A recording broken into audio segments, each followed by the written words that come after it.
Сәлем достар, мен Анвар Исмайлов колледжінің фельдшер мамандығының 3-ші курс студентімін. Елімізде болып жатқан төтенше жағдайларға байланысты үйде болуларыңызды және карантин уақытын тиімді пайдалануға шақырамыз. Мұндай сәтті бір-бірімізге тіреу болсақ, қиындықтан да, індеттен де құтыламыз. Біз біргеміз. Үйде болыңыз.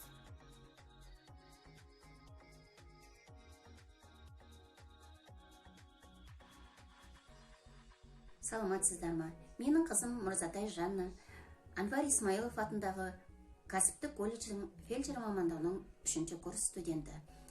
Қазіргі таңда елімізде болып жатқан жағдайларға байланысты қашықтықтан оқыту жүргізілуде.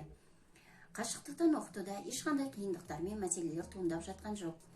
Оқытушылар өз тапсырмаларын түрлі бағдарламалармен жіберіп отыр. Сол тапсырмаларды өз уақытысында орындап жіберіп отыр. Қазіргі таңдағы елімізде болып жатқан қиыншылықтарға қарамастан, студенттерге білім беруге зор мүмкіншілік жасап отырған мемлекет басшыларына және осы колледждің директоры Исмайлова Гүлшахра Камаловнаға және осы колледждің ұстаздар қауымына алғысымыз шексіз. Біз біргеміз, біз үйдеміз, біз бұл қиыншылықтарды жеңіп шығамыз.